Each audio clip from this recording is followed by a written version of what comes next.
Hello students, welcome to catchy chemistry. इस video में हम लोग नीट पीवाईक्यूज एमीन्स का नीट पीवाईक्यूज हम लोग कर रहे थे। इसमें हम लोग इस वीडियो में पार्ट 2 इसका हम लोग देखेंगे। तो पार्ट 1 का जो नीट पीवाईक्यूज एमीन्स का जो वीडियो था, ऑर्गेनिक केमिस्ट्री में एमीन्स करके जो चैप्टर है उसका हम लोग नीट पीवाईक्यूज कर रहे थे और उसका पार्ट 1 का वीडियो मैंने अपलोड कर दिया था। वहां पर 15 क्वेश्चंस मैंने कराया था। मैंने टोटल बोला था कि यहाँ पर 3 पार्ट में मैं ये वीडियो बनाऊंगा। टोटल 45 क्वेश्चंस आएगा और उसमें सभी जो तुम्हारा ऑलमोस्ट जो इम्पोर्टेंट जो क्वेश्चंस है जो पीवाईक्यूज में आया है, प्रीवियस ईयर क्वेश्चंस जो है एमीन से, वो सब मैं कवर इसमें कर दूंगा 3 वीडियो में। तो पहला जो वीडियो था उसमें मैंने 15 क्वेश्चंस कराया था। इस वीडियो में अगेन 15 और इसके बाद वाला वीडियो में अगेन 15 क्वेश्चंस हम लोग करेंगे। तो यहाँ पर शुरू करने से पहले मैं एक चीज बोलना चाहूंगा कि जो जो चैनल में नए हो वो जरूर से सब्सक्राइब कर ले। तो वीडियो हम लोग स्टार्ट करते हैं। तो यहाँ पर नेक्स्ट हमारा ये क्वेश्चन आ चुका है एमीन से, क्लास 12 में ऑर्गेनिक केमिस्ट्री। तो वहां पर एमीन्स करके जो चैप्टर है वहां का पीवाईक्यूज में ये क्वेश्चन पूछा गया था। नीट में ये क्वेश्चन आया था 2017 में। क्या क्वेश्चन था ये? The correct increasing order of basic strength for the following compound. यहाँ पर 3 कंपाउंड दिया गया है। ये बेंजीन के ऊपर NH2, मतलब ये कौन सा कंपाउंड है? एनिलीन है ये। इसके बाद क्या है? बेंजीन के ऊपर NH2 तो है, उसके पैरा में देखो एक NO2 आ चुका है, मतलब पैरा पोजीशन में नाइट्रो, तो पैरा नाइट्रो एनिलीन। और यहाँ पर पैरा में मिथाइल आ चुका है, तो पैरा में मिथाइल एनिलीन। तो ये एनिलीन है, ये पैरा नाइट्रो एनिलीन है और पैरा मिथाइल एनिलीन है। यहाँ पर जो एनिलीन है देखो, यहाँ पर जो इसका ऊपर नाइट्रोजन के ऊपर एक्चुअली क्या होता है? नाइट्रोजन के ऊपर लोन पेयर एक्चुअली होता है। यहाँ पर भी लोन पेयर होता है, यहाँ पर भी लोन पेयर होता है।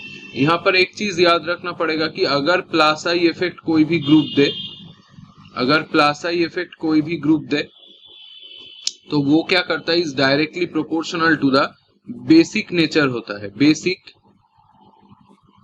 नेचर होता है, मतलब प्लासाई इफेक्ट यहाँ पर जितना इंक्रीज कर जाएगा उसका बेसिक नेचर भी उतना ही इंक्रीज करेगा। सिमिलरली अगर कोई ऐसा ग्रुप है जहां पर -I इफेक्ट दे रहा है तो वो क्या होगा? Inversely proportional to basic nature, मतलब उसमें एसिडिक नेचर बढ़ता है और बेसिक जो नेचर है वो कम हो जाता है। अगर +I और -I इफेक्ट क्या है वो तुम्हें नहीं पता है तो कमेंट बॉक्स में जरूर लिखना, उसका मैं सेपरेट एक वीडियो जरूर से बना दूंगा। तो यहाँ पर एनिलीन में देखो NH2 है, इसके पैरा पोजीशन या कोई भी पोजीशन पे कोई ग्रुप नहीं है, पर यहाँ पर पैरा में NO2 है जो कि एक -I इफेक्ट वाला ग्रुप है, और CH3 यहाँ पर जो है ये एक +I इफेक्ट वाला ग्रुप है, क्योंकि हम लोग जानते हैं कि एल्किल ग्रुप जो है वो +I इफेक्ट देता है और NO2 -I इफेक्ट देता है। तो हम लोग ये बोल ही सकते हैं जो -I देगा उसका बेसिक नेचर सबसे ज्यादा कम होगा, मतलब NO2 जो है उसका बेसिक नेचर जो है वो सबसे ज्यादा कम हो जाएगा, मतलब 2 जो है वो सबसे कम आ जाएगा। उसके बाद क्या आ जाएगा? 1 आ जाएगा, क्योंकि यहाँ पर कुछ प्रेजेंट ही नहीं है। और उसके बाद क्या आ जाएगा? +I आ जाएगा, मतलब CH3 वाला कंपाउंड आ जाएगा, क्योंकि +I इफेक्ट देने पर बेसिक नेचर इंक्रीज कर रहा है। और यहाँ पर बोला गया है कि असेंडिंग ऑर्डर में यहाँ पर दिया गया है। तो यहाँ पर 100% जो 2 वाला जो कंपाउंड होगा ड्यू टू -I इफेक्ट उसका बेसिक नेचर सबसे कम होगा। नेक्स्ट 1 में कुछ इफेक्ट ही नहीं होगा, क्योंकि यहाँ पर +I या -I कोई ग्रुप ऐसा प्रेजेंट नहीं है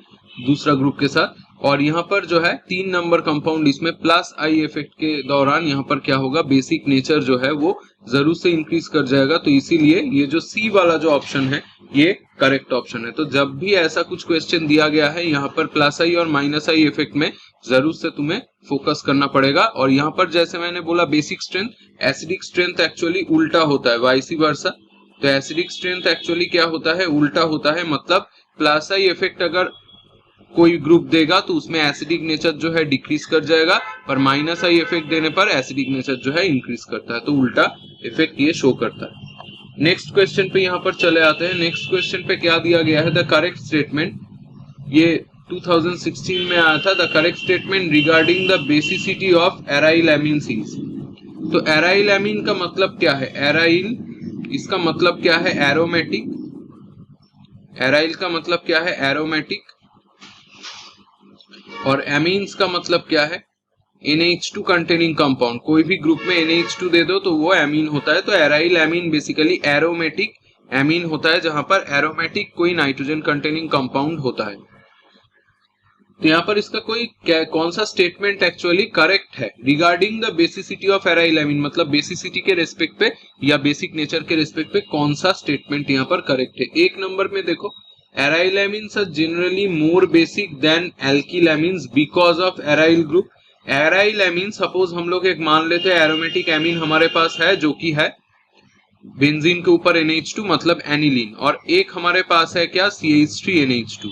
यहाँ पर जो बोला गया है ये जो एराइल एमीन है इसका बेसिक नेचर इससे मोर देन मतलब क्या ज्यादा होना चाहिए। पर ये क्या स्टेटमेंट सही है? देखो यहाँ पर रेजोनेंस होता है, यहाँ पर रेजोनेंस होता है और रेजोनेंस के दौरान क्या होता है, बेंजीन के ऊपर ये जो नाइट्रोजन है इसका जो लोन पेयर है ये एक्चुअली नाइट्रोजन के साथ नहीं रहता, ये बेंजीन के साथ डीलोकलाइज्ड होता है, मतलब बेंजीन रिंग में ऐसे घूमता रहता है। तो इसीलिए नाइट्रोजन का जो लोन पेयर डेंसिटी है वो डिक्रीज कर जाता है, इसीलिए इसका बेसिक नेचर डिक्रीज कर जाता है, क्योंकि नाइट्रोजन के ऊपर अगर लोन पेयर डेंसिटी डिक्रीज कर गया मतलब उसका बेसिक नेचर डिक्रीज कर जाता है।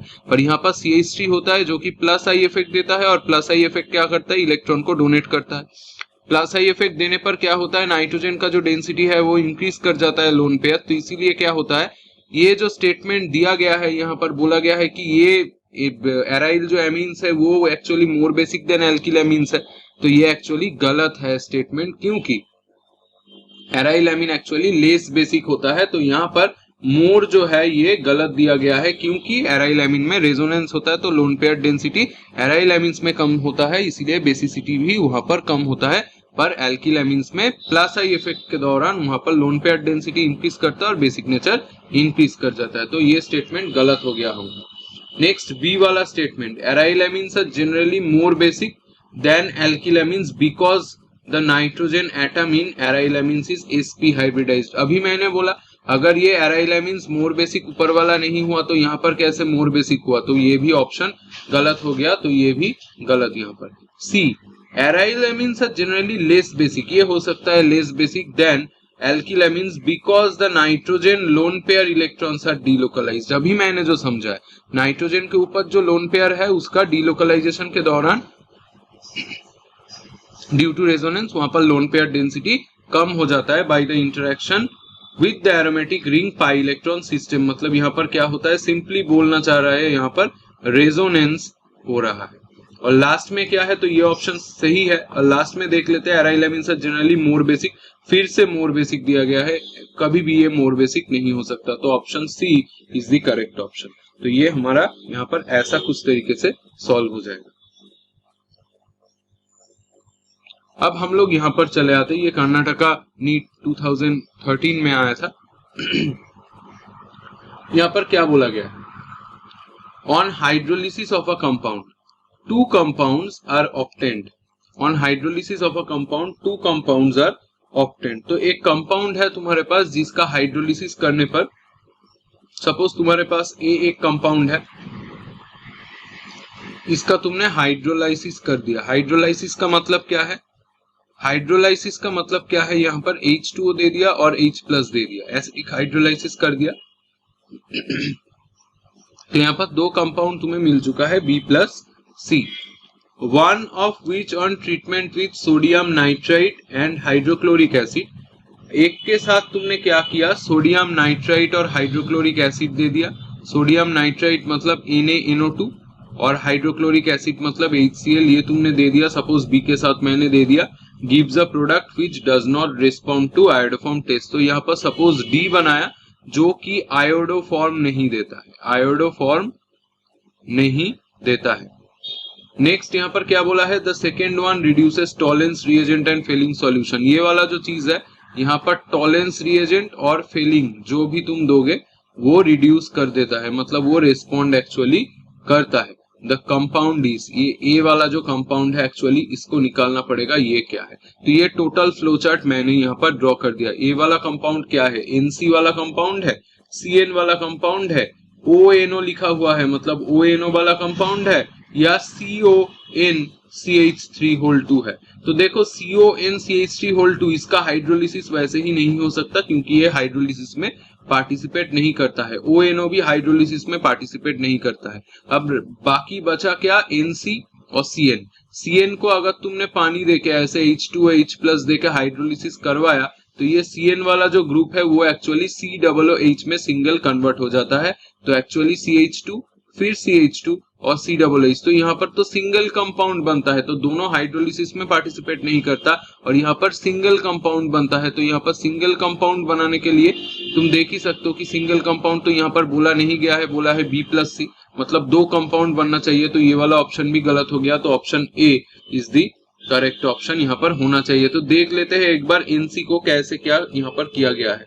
CH3 CH2 फिर CH2 और NC, ये आइसोसाइनाइड कंपाउंड है। इसके ऊपर अगर तुमने H2O और H+ ऐसे दे दिया, मतलब हाइड्रोलिसिस कर दिया, तो यहाँ पर दो कंपाउंड तैयार होता है, CH3 CH2 फिर CH2 NH2, ये एक कंपाउंड तैयार होता है, प्लस एक फॉर्मिक एसिड आता है HCOOH। तो ये वाला कंपाउंड जो है ये B है और ये वाला कंपाउंड जो है ये C है, ये वाला A है। तो ये जो कार्बन है यहाँ से टूट जाता है और इस पार्ट से फॉर्मिक एसिड आता है राइट वाला पोर्शन से, और लेफ्ट वाला जो पोर्शन है उसमें NH2 एक्चुअली आ जाता है। अब क्या बोला गया है, HCOOH जो है वो टॉलेंस या फेलिंग को रिड्यूस कर सकता है। हाँ ठीक है, यहाँ पर टॉलेंस और फेलिंग अगर दे दोगे तो HCOOH एकमात्र ऐसा एसिड है, जनरली टॉलेंस फेलिंग को एल्डिहाइड रिस्पॉन्ड करता है वहां पर फॉर्मिक एसिड एक इकलौता ऐसा एसिड है जो कि टॉलेंस और फेलिंग को रिड्यूस कर सकता है। तो टॉलेंस को रिड्यूस करके सिल्वर का प्रेसिपिटेट और फेलिंग को रिड्यूस करके कॉपर का प्रेसिपिटेट ऐसे दे सकता है। तो ये यहाँ पर मैच खा गया। नेक्स्ट बी में क्या बोला गया है, बी में बोला गया है यहाँ पर NaNO2 plus HCl, NaNO2 HCl देने पर यहाँ पर क्या होता है, NaNO2 HCl देने पर एक कंपाउंड बनता है जो कि है D, जो आयोडो फॉर्म में रिस्पॉन्ड नहीं करता। देखो NaNO2 और HCl देने पर क्या होता है, NH2 जो है वो OH में कन्वर्ट हो जाता है, CH3 CH2 CH2 और OH। क्यों कन्वर्ट हो जाता है, क्योंकि यहाँ पर जो नाइट्रोजन रहता है और यहाँ पर जो NaNO2 यहाँ पर जो नाइट्रोजन रहता है, ये दोनों नाइट्रोजन एक्चुअली NaNO2 और HCl करके क्या बना देता है, HONO बनाता है, मतलब HNO2 बनाता है। अब इसका जो नाइट्रोजन है और इसका जो नाइट्रोजन है ये दोनों मिलके N2 करके निकल जाता है, यहाँ पर N2 निकल जाता है। उसके बाद यहाँ पर क्या हो जाता है, यहाँ पर जो H2 है और यहाँ पर जो ये वाला ऑक्सीजन है तो ये भी निकल जाता है, तो H2O भी निकल जाता है। तो बाकी बचा क्या, OH बचा, तो ये एक्चुअली OH में कन्वर्ट हो जाता है। अब यहाँ पर जो तैयार हुआ है वो है अल्कोहल। ये पार्टिसिपेट आयोडो फॉर्म में नहीं करेगा। क्यों नहीं करेगा, क्योंकि यहाँ पर CH3 CHOH ये ग्रुप प्रेजेंट नहीं है और हम लोग जानते हैं कि ये ग्रुप अगर कोई अल्कोहल के अंदर प्रेजेंट नहीं है तो वो आयोडो फॉर्म में पार्टिसिपेट नहीं करेगा। तो ये पूरा जो फ्लो चार्ट है ये A नंबर ऑप्शन से ही सेटिस्फाई हो रहा है, बाकी सब ऑप्शन से नहीं हो रहा है। तो इसीलिए A ऑप्शन जो होगा वो करेक्ट ऑप्शन यहाँ पर होना चाहिए।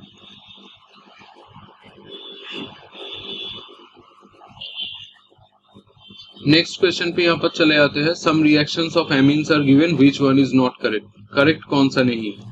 देखो यहाँ पर CH3(NH), NaNO2 HCl, NaNO2 HCl से क्या बन जाएगा, HNO2 बन जाएगा, और HNO2 देने पर ये जो NH वाला पोर्शन है ये NNO ऐसा तैयार करता है, तो N2O ऐसा तैयार करता है, तो ये सही है। सी नंबर जो ऑप्शन यहाँ पर मैंने लिख दिया है CH3NH2, ये सी नंबर ऑप्शन है। उसके बाद C6H5SO2Cl, ये एक्चुअली क्या है, हिंसबर्ग रिएजेंट। ये क्या है, हिंसबर्ग रिएजेंट। तो हिंसबर्ग रिएजेंट देने पर क्या होगा, यहाँ से एक H जो है ये H एक Cl के साथ निकल जाएगा, तो यहाँ पर प्लस HCl होना चाहिए। तो CH और H और Cl अगर निकल गया, CH3NH, देखो CH3NH, उसके बाद SO2 C6H5, तो ये भी सही है क्योंकि ये भी एमीन जो है ये पार्टिसिपेट करता है। बी नंबर ऑप्शन भी सही है, क्यों, क्योंकि यहाँ पर CH3 CH2 NH2 है, उसके बाद HNO2 दे दिया, तो यहाँ पर मैंने पहले ही बोला NH2 के ऊपर HNO2 देने पर एलिफेटिक में क्या होता है, N2 निकल जाता है, प्लस यहाँ पर जो H2 है ये एक ऑक्सीजन के साथ बाइंड करके H2O निकल जाता है, तो एक OH बचता है और वो OH यहाँ पर घुस जाता है। तो ये मैंने बहुत बार मैकेनिज्म दिखाया हुआ है, तो ये भी सही एक्चुअली हो गया। तो ये भी सही है, सी भी सही है, डी भी सही है। यहाँ पर ऑप्शन अच्छे से यहाँ पर विजिबल नहीं है, इसीलिए मैंने अलग से ड्रॉ कर दिया।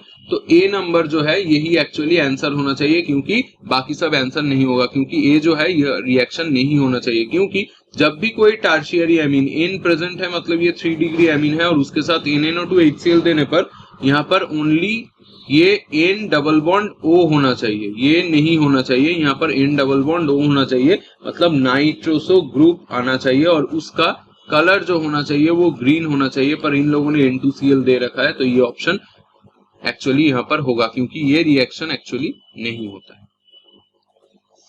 नेक्स्ट उसके बाद वाला हम लोग यहाँ पर चले आते हैं, एन ऑर्गेनिक कंपाउंड C3H9N। तो यहाँ पर एक ऑर्गेनिक कंपाउंड दे दिया गया है जिसका नाम क्या है, C3H9N, C3H9N। When treated with nitrous acid, इसके ऊपर क्या दिया गया है, नाइट्रस एसिड दे दिया गया है। गिवन एल्कोहल, तो यहाँ पर एक एल्कोहल दिया है, and into gas was evolve, तो ये इनटू गैस जो है इवॉल्व किया गया है और ये जो कंपाउंड है ये एक्चुअली ए है।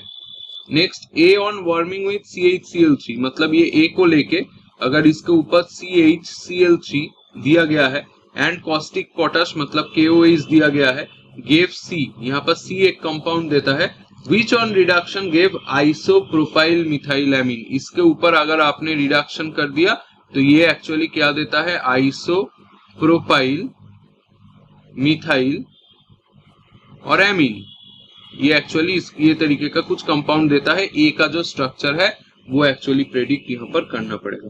अब इंपॉर्टेंट जो चीज है, कैसे तुम इसको प्रेडिक्ट करोगे, देखो ए जो है HNO2 के साथ रिएक्ट करके अल्कोहल दे रहा है, ए जो है HNO2 के साथ रिएक्ट करके अल्कोहल दे रहा है, अल्कोहल कौन देता है, यहाँ पर देखो NH2 प्रेजेंट है मतलब ये प्राइमरी एमीन है, NH प्रेजेंट है मतलब ये सेकेंडरी एमीन है, N प्रेजेंट है मतलब ये टर्शियरी एमीन है 3 डिग्री, और यहाँ पर NH2 फिर से 1 डिग्री एमीन है। तो अल्कोहल HNO2 के साथ रिएक्ट करके कौन सा एमीन यहाँ पर अल्कोहल देता है, ओनली 1 डिग्री एमीन, उसके साथ जब तुमने HNO2 को रिएक्ट कराया तभी जाके अल्कोहल बन सकता है। तो यहाँ पर पहले ही जो B और C वाला जो ऑप्शन है ये तो हट गया क्योंकि ये 2 और 3 डिग्री एमीन है, और 2 और 3 डिग्री कभी भी ये अल्कोहल जो है ये नहीं देता है, ओनली 1 डिग्री देता है। 1 डिग्री ए में है और डी में है। अब कौन सा होगा ये हम लोग देखते हैं। ए को जब भी तुम CHCl3 और KOH के साथ रिएक्ट कराओगे, मतलब ये कौन सा रिएक्शन है, कार्बिल एमीन रिएक्शन बोला गया है, कार्बिल एमीन रिएक्शन बोला गया है। और जब भी तुम कोई कार्बिल एमीन रिएक्शन में CHCl3 के साथ KOH के साथ ए को, मतलब वही कंपाउंड को, इधर ए और डी, यहाँ पर इसको जब रिएक्ट कराओगे तो C मिलेगा। C यहाँ पर आइसोसाइनाइड मिलता है एक्चुअली, क्योंकि कार्बिल एमीन में आइसोसाइनाइड ही आता है, आइसोसाइनाइड आता है। इस चैप्टर में कार्बिल एमीन बहुत इंपॉर्टेंट है। रेड रिडक्शन जब भी उसके करोगे तो आइसोप्रोपाइल मिथाइल एमीन यहाँ पर मिलता है। तो आइसोप्रोपाइल मिथाइल एमीन का मतलब क्या है, आइसोप्रोपाइल और मिथाइल एमीन, तो मतलब कुछ इस तरीके का यहाँ पर स्ट्रक्चर मिलता है। ये आइसोप्रोपाइल ग्रुप हो गया और ये मिथाइल एमीन मतलब NHCH3। तो आइसोप्रोपाइल मिथाइल एमीन का स्ट्रक्चर कुछ इस तरीके से है। तो क्लियरली तुम देख ही सकते हो, ये जो ब्रांच वाला सेगमेंट है ये तो ए से ही ओनली आ सकता है, बी से कैसे, ये डी से कैसे आएगा, डी में तो ऐसा स्ट्रेट चेन दिया गया है, तो डी ऑप्शन भी नहीं होगा, तो ए ऑप्शन करेक्ट होगा। तो लास्ट वाला जो स्ट्रक्चर है उसको देख के ही तुम समझ सकते हो कि कौन सा होगा, क्योंकि 2 और 3 डिग्री एमीन अल्कोहल नहीं बनाता, इसीलिए वो एलिमिनेटेड हो गया। और यहाँ पर ए ऑप्शन क्यों सही हुआ, क्योंकि आइसोप्रोपाइल मिथाइल एमीन जो फाइनली बन रहा है उसमें ये ब्रांच स्ट्रक्चर है, और ये ब्रांच स्ट्रक्चर एक्चुअली, ये ब्रांच्ड वाला जो स्ट्रक्चर है ये एक्चुअली ए से ही आ सकता है, क्योंकि डी में जो है वो स्ट्रेट चेन दिया गया है। तो एक बार हम लोग पूरा जो रिएक्शन है वो एक बार देख लेते हैं कि आइसोप्रोपाइल मिथाइल एमीन जो है वो कैसे यहाँ पर तैयार हो गया है। तो ए वाला जो ऑप्शन दिया था कुछ इस तरीके का, CH3 और इसके बाद NH2, ये एक प्राइमरी एमीन हो गया, मतलब ये ए हो गया।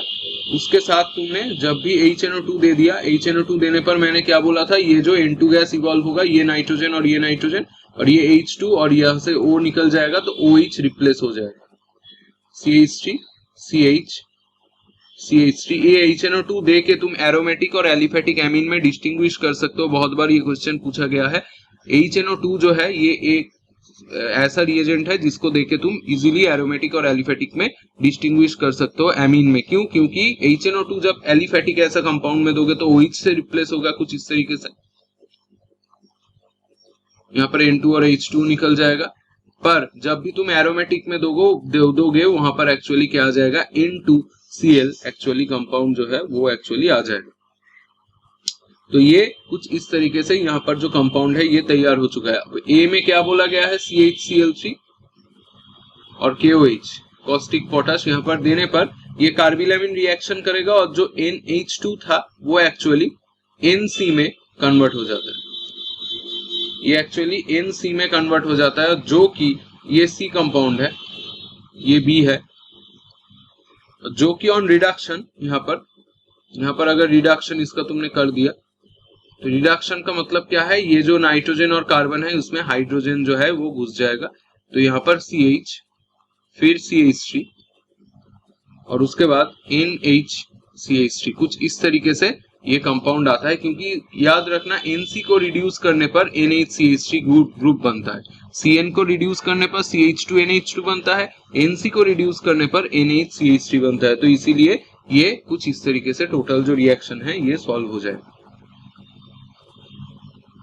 Next question, which of the following compound is most basic. तो यहाँ पर भी बेसिक नेचर पूछा गया है। देखो यहाँ पर बेंजीन के ऊपर NH2 है पर पैरा में एक NO2 है, तो ये -I इफेक्ट देगा। -I इफेक्ट देगा मतलब पहला क्वेश्चन में ही मैंने बोल दिया इसका बेसिक नेचर सबसे कम होगा, तो इसमें मोस्ट बेसिक में तो ये ऑप्शन गलत हो जाएगा। नेक्स्ट यहाँ पर CH2NH2 दिया गया है। NH2 जो है वो CH2 के साथ लिंक्ड है, मतलब डायरेक्टली रेजोनेंस में पार्टिसिपेट नहीं कर रहा है बेंजीन रिंग के साथ। डायरेक्टली अगर लिंक्ड नहीं होगा ग्रुप तो वो डायरेक्टली रेजोनेंस में पार्टिसिपेट नहीं करेगा, इसीलिए इसका जो लोन पेयर डेंसिटी है वो एक्चुअली उतना ड्रॉप नहीं करेगा। नेक्स्ट NHCOCH3, NHCOCH3 में भी क्या होता है, रेजोनेंस होता है, और NH2 में भी नाइट्रोजन देखो डायरेक्टली एसोसिएटेड है दोनों में ही, तो दोनों में ही नाइट्रोजन का जो लोन पेयर है रेजोनेंस करेगा और लोन पेयर डेंसिटी कम हो जाएगा as compare to option B, क्योंकि यहाँ पर डायरेक्टली अटैच्ड नहीं है, CH2 के थ्रू अटैच्ड है, तो इसीलिए इसमें रेजोनेंस सबसे कम होगा और इसीलिए लोन पेयर डेंसिटी भी सबसे यहाँ पर ज्यादा यहाँ पर ही रहेगा। तो इसीलिए ये वाला जो कंपाउंड है ये मोस्ट बेसिक हो जाएगा। तो ये इसका नाम क्या है, बेंजीन के ऊपर CH2 मतलब बेंजाइल, तो इसका नाम क्या है बेंजाइल, और NH2 मतलब एमीन, तो बेंजाइल एमीन, कुछ इस तरीके से इसका नाम तुम्हारा हो जाएगा। तो ये बेंजाइल एमीन वाला कंपाउंड, क्योंकि यहाँ पर डायरेक्टली नाइट्रोजन का रेजोनेंस नहीं होगा, क्योंकि यहाँ पर CH2 के थ्रू लिंक्ड है और बाकी जो है नाइट्रोजन डायरेक्टली लिंक्ड है, वहां पर रेजोनेंस होगा और ऊपर में तो नहीं होगा, यहाँ पर रेजोनेंस भी होगा, -I इफेक्ट भी होगा, तो इसीलिए लोन पेयर डेंसिटी बहुत कम हो जाएगा, और जितना कम हो जाएगा उतना बेसिक नेचर कम हो जाएगा, तो इसीलिए option B is the correct option यहाँ पर होगा। 22, Which of the following statements about primary amines is false? Primary amine मतलब क्या है, NH2, RNH2। प्राइमरी एमीन के रेस्पेक्ट पे कौन सा स्टेटमेंट जो है वो फॉल्स हो रहा है, तो यहाँ पर कौन सा ठीक नहीं है एक्चुअली देखा गया है। जो मैंने बोला है कि HNO2 देके डिस्टिंग्विश कर सकते हो, तो वो एक्चुअली यहाँ पर ये क्वेश्चन ही पूछा गया है, बहुत बार ऐसा क्वेश्चन पूछा गया है। Alkyl amines are stronger bases than aryl amines, तो एक्चुअली ये तो सही है। अभी मैंने बोल दिया कि एल्किल एमीन्स जो होता है उसमें एल्किल ग्रुप का +I इफेक्ट होता है, जो कि जिसके लिए क्या होता है, लोन पेयर डेंसिटी बहुत ज्यादा हो जाता है और वो स्ट्रॉन्गर बेस होता है, तो ये एक्चुअली सही है, हमें फॉल्स ढूंढना है। Alkyl amines react with nitrous acid to produce alcohols.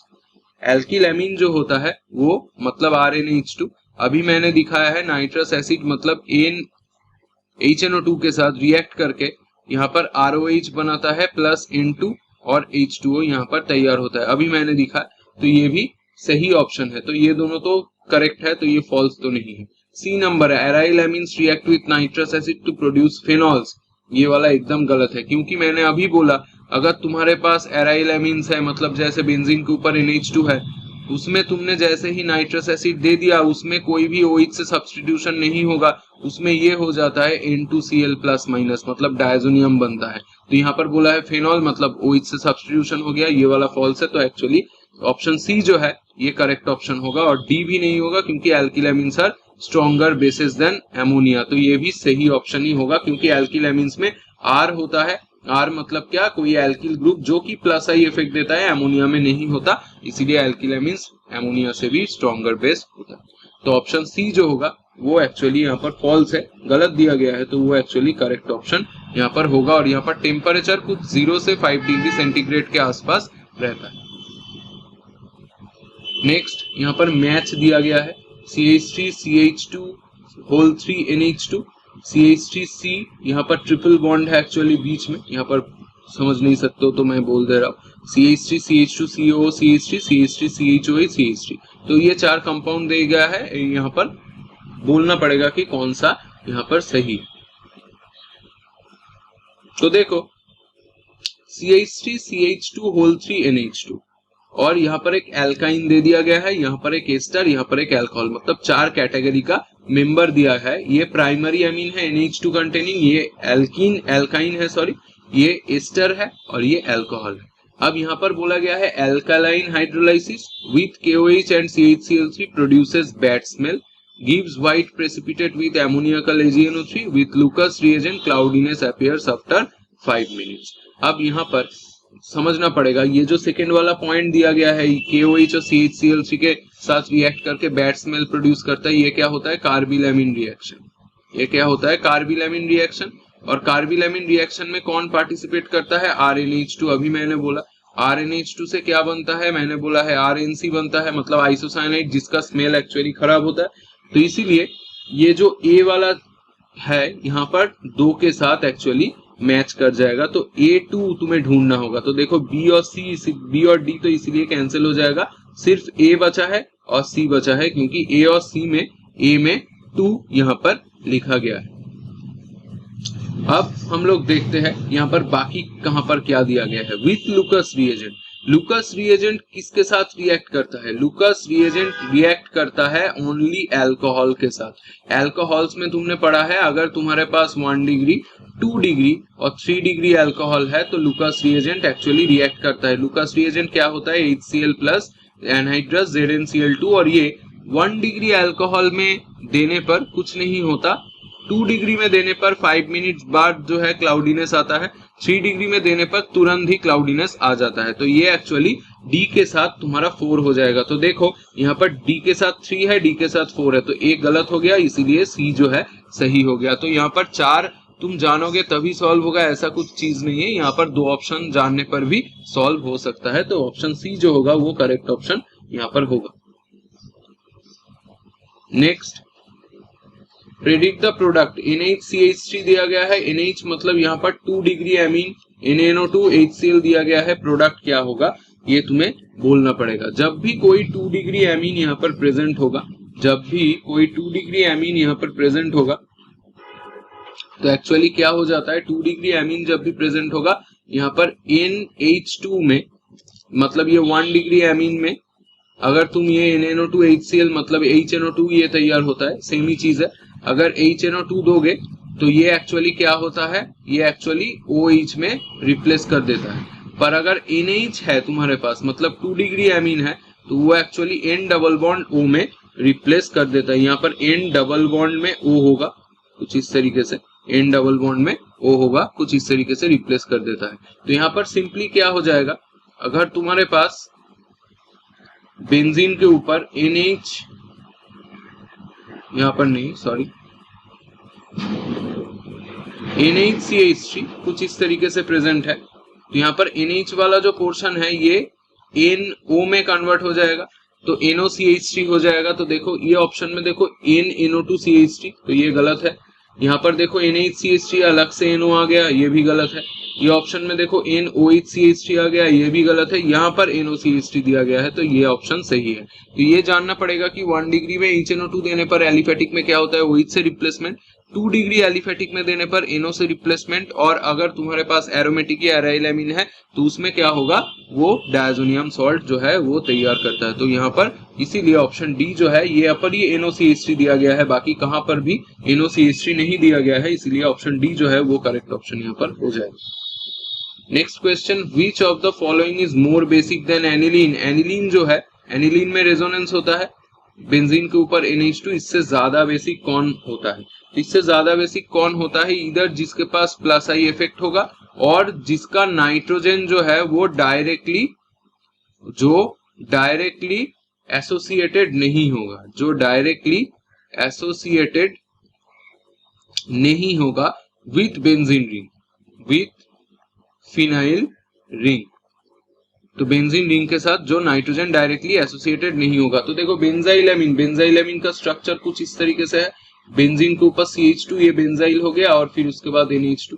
तो देखो यहाँ पर नाइट्रोजन जो है डायरेक्टली एसोसिएटेड नहीं है, तो ऑब्वियसली बेंजाइल एमीन जो है इसका नाइट्रोजन का लोन पेयर का डेंसिटी उतना कम नहीं होगा, क्योंकि वो रेजोनेंस में डायरेक्टली पार्टिसिपेट नहीं करेगा। वही सेम जो मैंने रीजन बताया था, तो इसीलिए ये 100% इससे ज्यादा बेसिक होगा। बाकी सब क्यों नहीं होगा देख लेते हैं। डाइफिनाइल एमीन, अब डाइफिनाइल एमीन क्या है? डाइफिनाइल एमीन मतलब यहाँ पर एक NH और फिर यहाँ पर एक NH। ये तो देखो कभी भी उससे ज्यादा बेसिक नहीं हो सकता, क्योंकि यहाँ पर जो नाइट्रोजन है ये दोनों का दो बेंजीन रिंग के साथ एसोसिएटेड है, तो लोन पेयर जो डेंसिटी है सीवियरली डिक्रीज कर जाएगा, बेसिक नेचर कम हो जाएगा। क्योंकि मैंने बोला है इधर प्लस आई इफेक्ट का ग्रुप होना चाहिए अगर मोर बेसिक होगा, या डायरेक्टली नहीं एसोसिएटेड होना चाहिए। क्रॉस मतलब नहीं एसोसिएटेड होना चाहिए। ट्राइफिनाइल एमीन में क्या हुआ, ये यहाँ पर H को हटा के फिर से एक नाइट्रोजन यहाँ पर बेंजीन रिंग को दे दिया, तो मतलब एक नाइट्रोजन तीनों के साथ एसोसिएटेड है, यहाँ पर और भी ज्यादा डिक्रीज कर जाएगा। तो ये ऑप्शन इसीलिए नहीं होगा, ये ऑप्शन नहीं होगा। पैरा नाइट्रोएनिलीन, यहाँ इसका स्ट्रक्चर क्या होता है? पैरा नाइट्रोएनिलीन का स्ट्रक्चर कुछ इस तरीके से होता है, यहाँ पर NH2, यहाँ पर NO2, जहां पर पैरा में ये NO2 माइनस आई इफेक्ट देता है, जो कि बेसिक नेचर को डिक्रीज कर देता है, क्योंकि लोन पेयर का डेंसिटी डिक्रीज कर देता है। यहाँ पर से पूरा जो इलेक्ट्रॉन है इसको विथड्रॉ कर लेता है, क्योंकि माइनस आई इफेक्ट मतलब इलेक्ट्रॉन विथड्रॉइंग ग्रुप। तो इसीलिए यहाँ पर भी इसका बेसिक नेचर उससे कम ही होगा, तो इसीलिए ऑप्शन ए जो होगा वो करेक्ट ऑप्शन हो गया। Next question, the final product C, यहाँ पर जो C बना है इसका स्ट्रक्चर हमें बताना होगा। बेंजीन के ऊपर देखो NH2CH3 दिया है, AC2O। अब ये AC2O का मतलब क्या है? AC2O मतलब एसिटिक एनहाइड्राइड, CH3CO इसको AC बोला जाता है, होल 2O इसका मतलब है एसिटिक एनहाइड्राइड। A पर देने पर अगर ये दो और तुम यहाँ पर ऐसा कुछ दो CH3COCl, ये दोनों ही देने पर यहाँ पर A में जो स्ट्रक्चर एक्चुअली बनेगा वो एसिटाइलेशन होता है, और यहाँ पर NHCO और CH3 हो जाता है, और यहाँ पर CH3 जो है वो इंटैक्ट रह जाता है। तो कुछ इस तरीके से यहाँ पर होता है। नेक्स्ट Br2CH3COOH मतलब ब्रोमिनेशन होगा। तो देख ही सकते हो यहाँ पर जो ये NHCOCH3 है ये ऑर्थो पैरा डायरेक्टिंग ग्रुप है, और ये ऑर्थो पैरा डायरेक्टिंग ग्रुप है, इसीलिए क्या होगा यहाँ पर पैरा में तो ऑलरेडी ग्रुप प्रेजेंट है, तो ब्रोमीन जो है वो कहां पर घुसेगा? बी में। ब्रोमीन जो है वो घुस जाएगा कुछ ऑर्थो पोजीशन पे, या इधर भी दे सकते हो उधर भी दे सकते हो, सेम ही है। अब H2H प्लस देने पर ये जो NHCOCH3 है ये अगेन NH2 में कन्वर्ट हो जाएगा डायरेक्टली। तो ऊपर में फाइनल जो स्ट्रक्चर है क्या आ गया? बेंजीन के ऊपर नीचे CH3, इसमें तो कुछ नहीं हुआ, यहाँ पर एक ब्रोमीन आ गया, और ऊपर NHCOCH3 अगेन NH2 में कन्वर्ट हो गया। तो ये स्ट्रक्चर कहां पर प्रेजेंट है? ये स्ट्रक्चर C में प्रेजेंट है, तो ऑप्शन C जो होगा वो करेक्ट ऑप्शन होगा। और यहाँ पर अगर पैरा में ग्रुप नहीं होता तब जाके ब्रोमीन पैरा में घुसता, क्योंकि वो ऑर्थोपैरा डायरेक्टिंग ग्रुप है। अगर दोनों पोजीशन में ही तुम्हें ग्रुप दिया जाए तब तुम जाके मेटा में एक्चुअली ऐड कर दोगे। तो ये बहुत इंपॉर्टेंट क्वेश्चन है, और यहाँ से बहुत सारा क्वेश्चन बोर्ड में भी आता है, यहाँ से बहुत सारा क्वेश्चन कॉम्पिटिटिव में भी आ चुका है।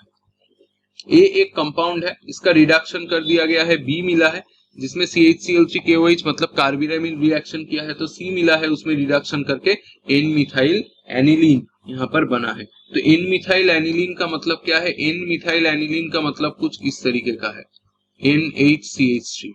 अब देखो अगर तुम्हारे पास ये आना चाहिए तो यहाँ पर NHCH3 कहां से आता है? NC से आता है, तो यहाँ पर C में ऑब्वियसली बेंजीन के ऊपर NC होना चाहिए, तभी जाके उसका रिडक्शन होगा, तो NHCH3 आएगा। क्योंकि मैंने पहले ही बोल दिया CN को रिड्यूस करने पर CH2NH2 होता है, और NC को रिड्यूस करने पर NHCH3 यहाँ पर होता है। तो C में आइसोसाइनाइड आना चाहिए, तो B में क्या आना चाहिए? ऐसा कुछ जो CHCl3 के साथ रिएक्ट करके NC बने, और कौन बनाता है एक्चुअली? प्राइमरी एक एमीन ही बनाता है, तो NH2 होना चाहिए। NH2 होगा तभी जाके ये NC बनेगा। NH2 जो है प्राइमरी एमीन होना चाहिए, इसका रिडक्शन हुआ है, इसका रिडक्शन हुआ है। अब A में क्या होना चाहिए? ऐसा कुछ कंपाउंड जिसका रिडक्शन होने पर NH2 है, ऐसा एक ही कंपाउंड है जिसका रिडक्शन होने पर NH2 आता है। क्योंकि यहाँ पर NH2 B में आ चुका है तो NH2 ऑप्शन गलत हो जाएगा, हमें A को आइडेंटिफाई करना होगा। C में NC आ चुका है इसलिए ये ऑप्शन गलत हो जाएगा। ये तो एलिफेटिक है, बेंजीन रिंग ही नहीं है, ये ऑप्शन फिर से गलत हो गया, तो nitrobenzene is the correct option, क्योंकि जब भी नाइट्रोबेंजीन होगा और उसमें तुम रिडक्शन करोगे SnHCl देके, यहाँ पर एक्चुअली SN और HCl यूज होता है या FeHCl यूज होता है, तब जाके क्या होगा, ये जो ऑक्सीजन है ये हाइड्रोजन से रिप्लेस होकर एनिलीन बनाएगा, जो कि CHCl3KOH से पार्टिसिपेट करके NC बनाएगा और वो upon reduction in methyl aniline तैयार कर देगा। तो कुछ इस तरीके से तुम सॉल्व कर सकते हो।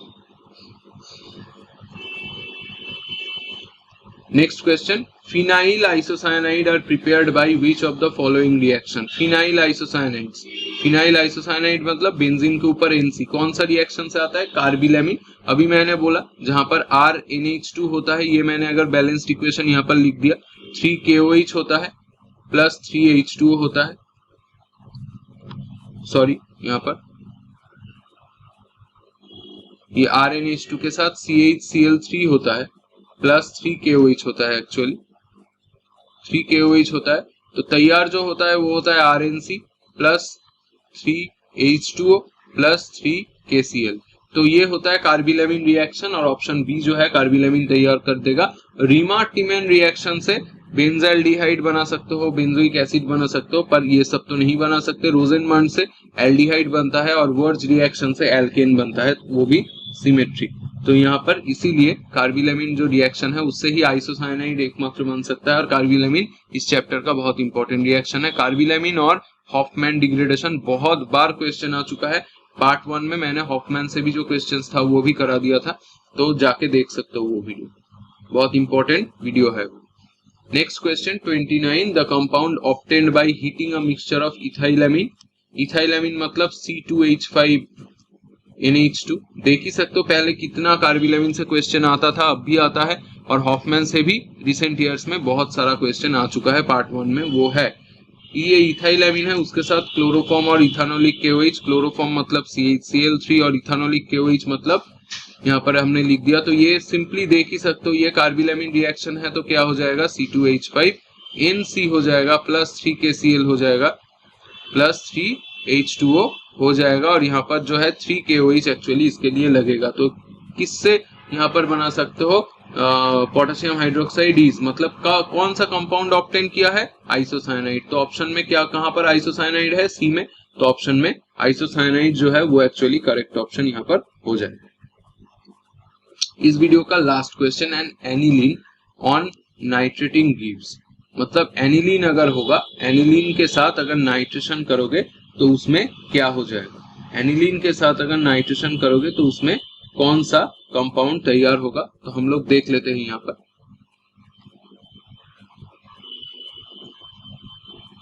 तो एनिलीन कुछ इस तरीके का होता है NH2, और इसमें ये बहुत रिएक्टिव इन नेचर होता है। इसमें अगर नाइट्रेशन करोगे HNO3 प्लस H2SO4 देके, इसमें अगर नाइट्रेशन डाइल्यूट HNO3 भी यूज करोगे तो ये जनरली ऑर्थोपैरा डायरेक्टिंग होता है, तो इसीलिए क्या करेगा यहाँ पर NH2, पैरा में एक NO2 प्लस यहाँ पर NH2 और ऑर्थो में एक NO2। पहला कॉन्सेप्ट था यही बनाता है, पर अभी देखा गया है कि इसके साथ और एक कंपाउंड भी ये बना देता है, वो है NH2 और मेटा में NO2। तो एक्चुअली ऑर्थोपैरा मेटा का तीनों का ही मिक्सचर आता है, क्योंकि ये क्वेश्चन बहुत साल पहले आया था। और यहाँ पर देखो CH3 है, इसको तो तुमने एलिमिनेट कर दिया, तो ए में जो ऑप्शन है ये पैरा में आया है, और बी में जो ऑप्शन है ऑर्थो में आया है, मेटा में ऑप्शन नहीं दिया गया है, इसीलिए इस क्वेश्चन का आंसर डी हो जाएगा, ए एंड सी बोथ। पर अगर यहाँ पर कोई भी जगह पे यहाँ पर सपोज बी में मेटा में दिया हुआ होता तो ए बी सी बोथ होता, क्योंकि इतना पहले एक्चुअली उतना कॉन्सेप्ट नहीं था कि नाइट्रेशन करने पर एनिलीन बहुत रिएक्टिव होता है, NH2 जो होता है हाईली रिएक्टिव होता है, इसीलिए ये ऑर्थो और पैरा में ही जनरली इलेक्ट्रॉन डेंसिटी जो है इंक्रीज करता है, तो इसलिए ortho para directing group generally होता है। पर ये क्योंकि बहुत रिएक्टिव होता है, ये कभी कभी बार मेटा में भी NO2 को इंसर्ट कर सकता है, तो ये ऑर्थो पैरा मेटा का बेसिकली मिक्सचर आता है, और यहाँ पर परसेंटेज भी वेरी करता है। तो अगर अभी क्वेश्चन आएगा तो और वहां पर ऑर्थो पैरा मेटा का मिक्सचर दिया गया होगा तो तुम वही सिलेक्ट करोगे, सिर्फ ऑर्थो और पैरा नहीं सिलेक्ट करोगे, पर यहाँ पर मेटा का ऑप्शन नहीं दिया गया है, इसीलिए हमने वो डी वाला ऑप्शन जो है वो सिलेक्ट कर दिया।